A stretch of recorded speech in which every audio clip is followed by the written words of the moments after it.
اگر تاریخ میں دیکھا جائے تو بہت سے نڈر، بے باک اور مضبوط مسلمان حکمران موجود تھے، جس میں سے ہر کسی نے اسلام کے خاطر کئی فتوحات حاصل کیے، لیکن جہاں ایک طرف مسلمان مضبوط تھے وہیں دوسری طرف اس کے سب سے بڑے دشمن صلیب اور منگول بھی موجود تھے، جو اسلام کو ہر موڑ پر نقصان پہنچانا چاہتے تھے۔ آج کی اس ویڈیو میں ہم سلطنت منگولیہ یعنی منگول امپائر کے بارے میں بات کریں گے۔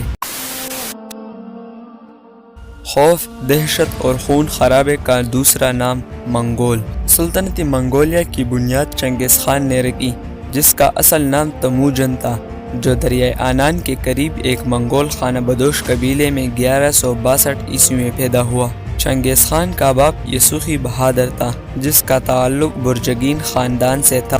1175 میں 13 برس کی عمر میں اس کے باپ نے اس کی شادی بورتے سے کر دی۔ چونکہ شروع ہی سے چنگیز خان نہایت شاہانہ مزاج کا آدمی تھا، اس لیے اپنی لیاقت کی بنا پر اسی سال تخت پر متمکن ہوا۔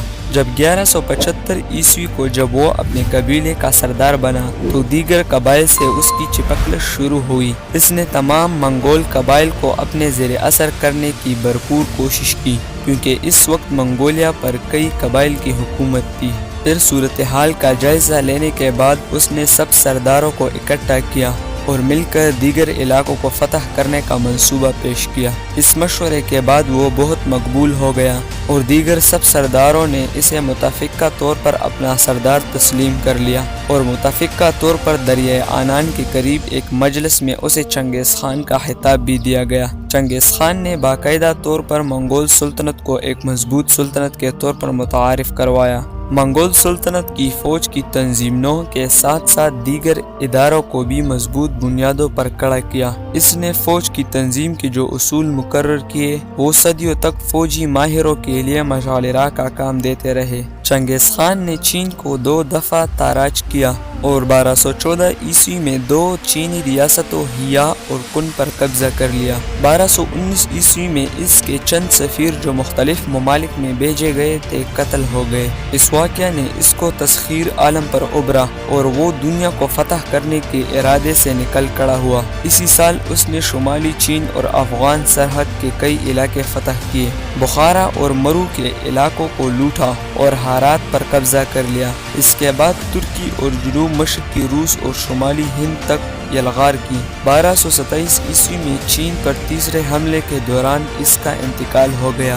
چنگیز خان اور اس کے جانشینوں نے 13ویں اور 14ویں صدی کے دوران ہوئے، جس نے تاریخ کی سب سے بڑی متصل سلطنت کی تخلیق کی۔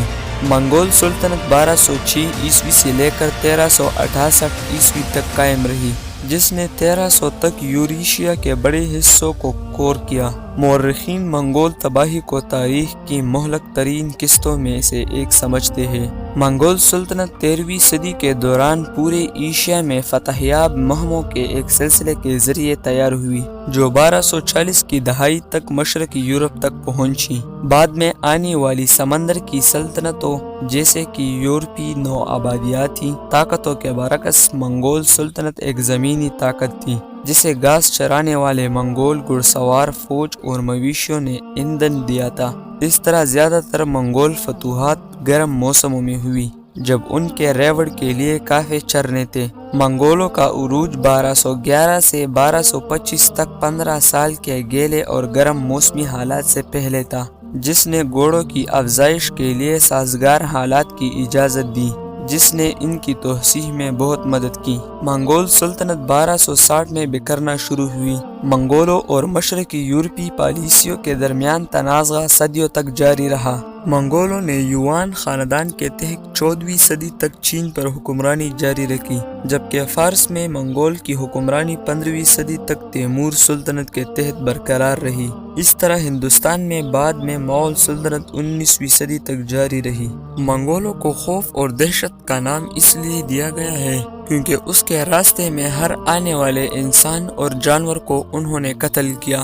وہ جو بھی قبیلے سے گزرتے اسے آگ لگا دیتے اور مویشیوں کو اور انسانوں کو کاٹ ڈالتے۔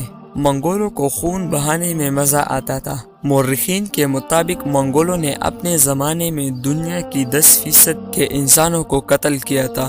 اور اس طرح دنیا کے ایک بڑے حصے پر بھی اس نے حکمرانی کی۔ مورخین چنگیز خان کے موت کے بارے میں لکھتے ہیں کہ چنگیز خان کو جہاں دفنایا گیا وہاں پر کثیر تعداد میں گھوڑے دوڑائے گئے، اور جس لوگوں نے چنگیز خان کو دفن کیا تھا اس کو بھی قتل کیا گیا، تاکہ آنے والے وقت میں کسی کو بھی یہ پتہ نہ لگے کہ چنگیز خان کو کہاں دفنایا گیا ہے۔ مورخین کے مطابق یہ بات بھی بہت مشہور ہے کہ چنگیز خان کے قبر کے اوپر 40 جوان لڑکیوں کو ذبح کیا تھا۔